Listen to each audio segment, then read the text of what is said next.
ay ito po, Omar Duterte. Kilala nyo naman si Omar Duterte, mga kababayan. Si Omar Duterte po ay ang apo ni Digong na anak ni Pulong na ngayon ay congressman ng 2nd District ng Davao City. Sabi ni Omar, may buwelta si Omar, mga kababayan, dahil nga sabi nga ni Pulong nung nakaraan na wag daw idamay ang mga Duterte pagdating sa katiwalian. Wag daw idamay ang pangalan ng mga Duterte pagdating sa katiwalian kasi nga wag daw ilihis ang issue sa korupsyon. Wag daw dalhin sa Davao City. So ito mga kababayan, nagsalita po ang apo ni Digong na anak ni Pulong na si Omar Duterte. Ito po. Pilipinas Today. Ito po mga kababayan, ang buwelta ng apo ni Digong na si Omar Duterte. Ito po yung issue at sumikat ngayon mga kababayan sa Facebook or sa online na nagmamay-ari ng 160 branches of 7-Eleven. Naging billionaire na wala namang educational attainment. Or walang degree, walang natapos, pero naging billionaire. So, questionably po mga kababayan ng mga netizen na paano naging billionaire at nagkaroon ng 160 branches, di ba? Ng 7-Eleven ito sa Davao City na wala namang educational attainment. Yan ang sabi nila ha.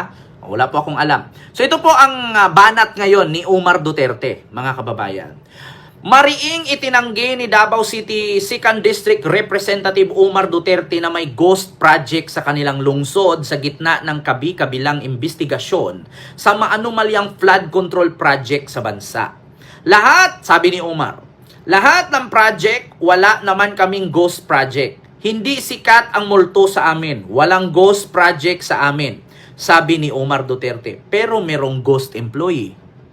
Pero merong ghost beneficiary. Merong ghost student at merong ghost beneficiary sa confidential fund. Correct me if I'm wrong mga kababayan, di ba meron? Wala daw ghost project sa kanila. Pero kay Sara may ghost student, may ghost employee, may ghost beneficiary. So maraming ghost. Nahimik ka nga Omar, anong walang ghost dyan sa inyo? Sunod. Dumipinsa ang batang kongresista makaraang kumpirmahin ni Department of Public Works and Highway, DPWH Secretary Maria Catalina Cabral nitong Setyembre 9 na nakatanggap ang distrito ng Davao City 1st District Representative Paulo Pulong Duterte, ang ama ni Representative Omar na mahigit 51 billion para sa infrastructure project noong 2020, 2021 at 2022. Nako mga kababayan, sabi ko nga sa inyo makakalkal ito Makakalkal ito. Kaya bakit? Mga defensive na sila ngayon. Mga defensive na sila ngayon. Bakit? Kasi inamin na mismo ni Maria or ni Yusik Maria Catalina Cabral noong September 9 na nakatanggap nga ang distrito ni Davao City 1st District Pulong Duterte ng 51 billion para sa infrastructure project noong 2020 hanggang 2022. So 3 years lang po yan mga kababayan, 51 billion. So ngayon mga kababayan, sa mga panahong iyon, ang presidente ng bansa ay ang ama ni Pulong na si dating Pangulong Rodrigo Duterte. Lahat talaga ng kung ano-anong masabi na budget na bigay kay Papa, napunta talaga sa use na gamit ng tao. Pagtanggol ni Omar sa ama niyang si Pulong. Ibinida pa na nakababatang kongresista na sadyang legacy ng kanyang lolo ang mga proyektong infrastruktura. Up till now, legacy ng pamilya noong time ni PRRD, build talaga. Sa unang pagharap ng kontraktor na si Sara Diskaya sa Senate probe nitong September 1, sinabi niyang taong 2016 nang nagsimulang tumanggap ng flood control project ang ilan sa siyam na construction companies ng kanilang pamilya ni Diskaya. Si Duterte ay nagsilbing Pangulo ng Bansa mula 2016 hanggang 2022. Tumanggap ang pamilyang Diskaya ng proyekto at inamin niya nung in-interview at question ni Senator Bato de la Rosa na siya ay nag-umpisang tumanggap ng proyekto 2016 onward, kung saan naging aktibo ang Build, Build, Build program ng kanyang ama, ang kanyang lolo sa administrasyon na iyon. So ngayon mga kababayan, kung walang ghost project sa Davao City, so anong matatawag mo sa project ni Diskaya? Kasi sinabi niya dito, legacy ng lolo niyang si Duterte ang build, build, build. Kaya nga mga kababayan, tinatanong ko noon pa man, hindi pa naumpisahan itong DPWH issue. Hindi pa naumpisahan itong pag-iimbestiga ni PBBM sa DPWH at sa mga proyekto sa gobyerno. Matagal ko na pong hinanap sa inyo, January pa lang, 2024. Actually mga kababayan, nag-umpisa po akong mag-content sa politics ay November 2024. 2019, nag-politics na ako. Tumigil ako, bumalik ako, 2024 November. Nag-start po ako, nag-vlog at nag-live patungkol dyan sa Build, Build, Build project ni Digong. So ngayon mga kababayan, I'm sure na doon nyo po ako napapanood sa TikTok, sa Facebook, na ang sabi ko, saan makita ang Build, Build, Build ni Digong? Matagal ko na pong tinanong yan, mga kababayan. Saan po natin makita ang Build, Build, Build? Kaya nga po yung mga DDS ay inanyayahan ko na kayo man ay nanood ngayon sa aking live. Paki-share po ng link at para mahanap po natin kung saan po natin matatagpuan ang sinasabi ninyong golden era of infrastructure ni dating President Rodrigo Roa Duterte na sinasabi ng kanyang apo na si Omar na legacy ang build, build, build. Saan po natin yan makita? Saan po natin makita ang build, build, build? Kasi according po sa balita ng Rappler, mga kababayan, ang iginiit ni Omar Duterte na sinabi niyang pamilyang Duterte nag-focus talaga sa build, build, build. Yan po ang sabi ni Omar sa panahon ng lolo niya. Kung tatanungin ko kayo at according sa balita ng Rappler, ang Build, Build, Build project ni Digong ay hindi po lahat bagong gawa, kundi ito'y puro repair. Yun po ang sabi ng Rappler ha. Basahin ko ha mga kababayan, uulitin na naman natin yan. Build, build, build, more on repair, not newly built. Ito na ha, mga kababayan. Ito, mga kababayan. Hanapin natin itong build, build, build. Rappler, build, build, build. Para malaman ninyo ha, mga kababayan, kasi nakapokus daw ang lolo ni Omar Duterte or 2nd District Congressman. Ito po, mga kababayan, Rappler. Pinost po ito ng Rappler noong August 4, 2023. Marcos wants 1.4 trillion for Build Better More Infrastructure campaign. So, si Marcos. Dito tayo kay Digong. Analysis. Build, build, build. Ito na. Sa Wikipedia tayo, mga kababayan. Ayon sa Wikipedia, Build, Build, Build Infrastructure Program or BBB was infrastructure program of the administration of Rodrigo Duterte, the 16th President of the Philippines. A key component of his socio-economic policy, the program aimed to reduce poverty, encourage economic growth, and reduce congestion in Metro Manila and address the country's infrastructure gap. Launched at April 18, 2017 and mainly implemented by the Department of Public Works and Highway or DPWH Undersecretary Mark Villar. The program also included the continuation of 44 infrastructure project under the previous administration by the November 2021 or DPWH Undersecretary Emil Sadain was appointed by Duterte as a program chief implementer after Villar's resignation for the agency. The Build program was superseded by the Build Better More BBM infrastructure program of the administration of Duterte's successor, Bongbong Marcos. Government official have described the new program as an expansion of Build. So ngayon mga kababayan, bakit hindi po nakalagay dito kung natapos na ang Build? Tignan ninyo, dito pa lang sa Wikipedia, sinalo ni PBBM. Bakit? Kasi hindi tapos. Bakit ipagkalandakan ngayon ng mga DDS na build daw ang legacy ni Digong? Bakit dito sa Wikipedia walang sinabi na ang build ni Digong ay tapos? Bakit sinalo ni PBBM at tinawag itong Build Better More? Yeah? Or Build Better More BBM Infrastructure Program. So dapat nilagay dito sa Wikipedia na tapos ito. Ito na. In November 2019, the government revised its list of flagship infrastructure project under the program, expanding it to 100.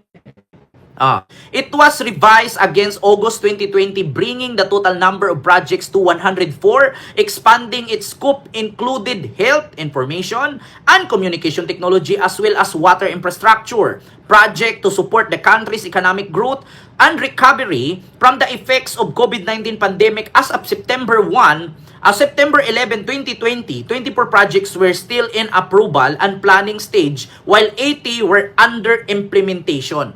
So, ibig sabihin mga kababayan, under the approval pa lang ang 24 project ni Duterte. So, yung 80, under the implementation.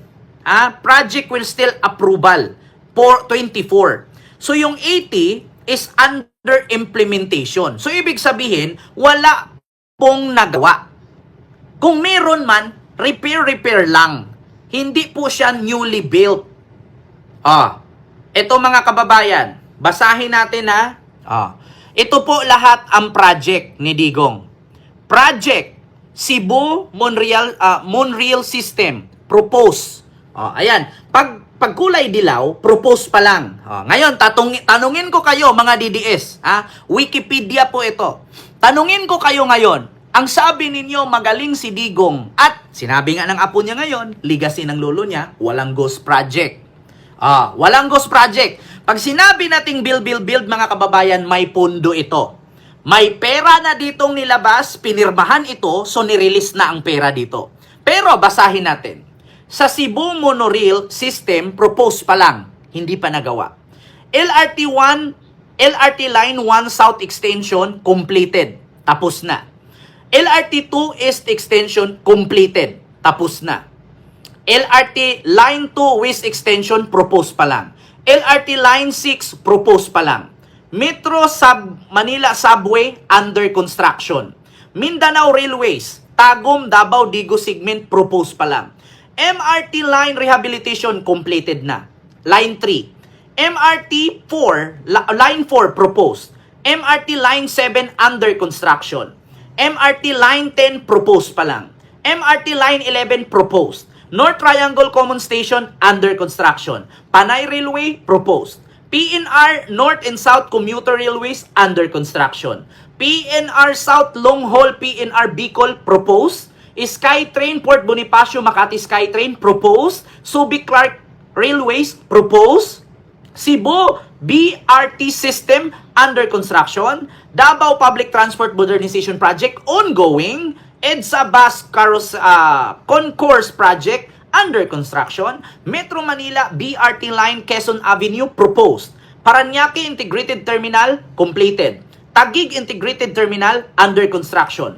Ito pa. Bacolod. Ito sa Luzon pa lang ito, mga kababayan. Ang completed sa Luzon, mga kababayan, is 1, 2, 3, 4 lang. Sa entire Luzon na proyekto ni Digong, 4 pa lang ang complete. So dito tayo sa Visayas. Marami-raming kumpleto sa Visayas. Bacolod, Negros Occidental, Economic Highway under construction. Boracay Circumferential Road completed. Bagaban Santa Maria Bridge completed. Cagayan de Oro Coastal Road completed. Kamalig Bypass Road completed.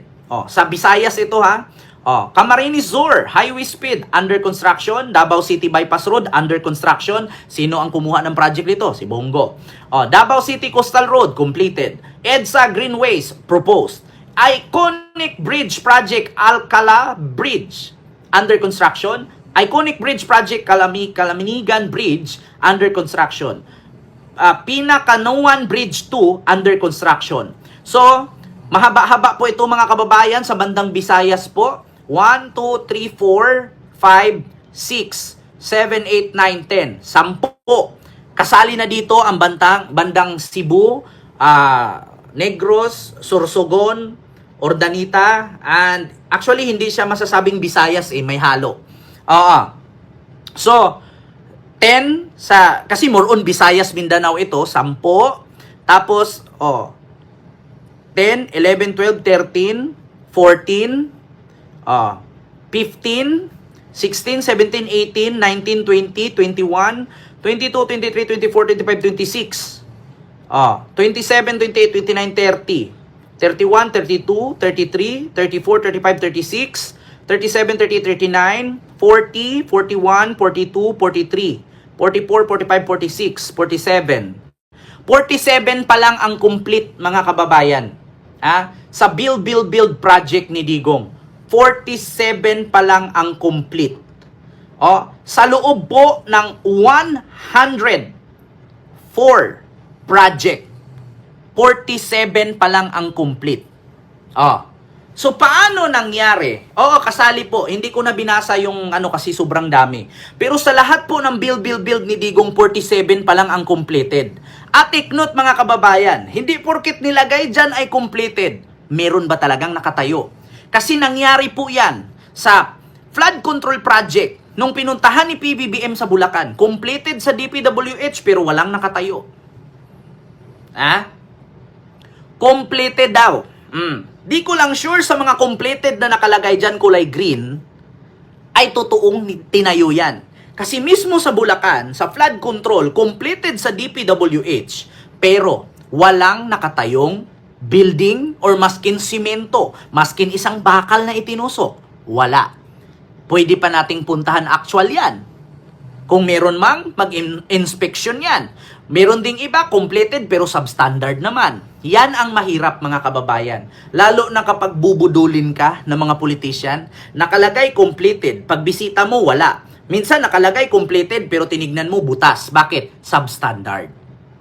Kaya mga kababayan, ako nagsabi sa inyo, sa 100% project sa ating bansa, patungkol sa DPWH, mga kababayan, sa 100% project, 50% dyan, substandard. Mark my word. Sa 100% project ng DPWH, 50% dyan, substandard. Totoo yan. Anong masasabi ng DPWH? Sa 100% project ng DPWH, simula nung panahon ni Digong, 50% dyan substandard. Yun ang totoo. Bakit? Maranasan ba ng Isabela bumagsak ang tulay nila kung hindi substandard yun? Ginastusan ng mahal? Di ba? Ginastusan ng mahal. Di ba? Ginastusan ng mahal. Pero bumibigay. So means, may nakatayo, pero nabibiyak. Ibig sabihin, substandard ang gamit. Biruin mo, wala pang 10 taon, nabiyak na. Ang paniniwala ko na hindi substandard na project, ay yung project ni Marcos Sr. Bakit? Hanggang ngayon, gamit na gamit natin. Ilang taon na yung proyekto ni Marcos Sr. na dinadaanan ng tren. LRT1, LRT2, at MRT. Lahat yan, gamit pa rin. Universities, hospitals, ilang taon na nakalipas. Yun ang hindi substandard. Bakit? Napapakinabangan. Pero sa panahon ni Digong, putang ina, kakabukas lang, after 3 months, bumagsak ang tulay. sa Isabela. Di ba? So yun ang katotohanan, mga kababayan. Kaya ngayon sabi ng apo ni Digong na si Omar, no? Duterte na anak ni Pulong, legacy na daw talaga ng lolo niya at wala daw build ghost project sa Davao. Malay natin, walang ghost project pero meron namang substandard. Magkaiba kasi yung completed pero substandard. Magkaiba din yung walang ghost project. Malay natin, wala ding tinayo. Kaya walang ghost project. Diba? Malalaman naman natin yan pag iniimbestigahan kung saan napunta ang 51 billion ni Pulong. Malalaman natin yan. Sa ngayon kasi, hindi pa natin alam kasi hindi pa yan naimbestigahan, hindi pa yan naipasok Diba? Pero pag naipasok na yan, naimbestigahan na yan, doon natin makikita. Nung nakaraan nga, anong flood control project yon na pinapanood ko sa inyo? Bumulwak, nawasak. Ang ibabaw lang may simento, pero yung ilalim, ang lalaki ng bato. Di ba? Nako, malay natin, wala nang ghost, pero substandard naman. Antayin na lang natin. Di ba?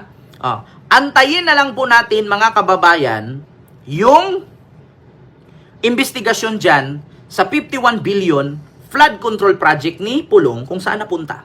Kaya nga, bumuelta, no? At pinagtanggol ng anak niya na si Omar Duterte, ang kanyang ama. Wala daw ghost project sa Davao at legacy daw talaga ng lolo niyang si Digong, ang build.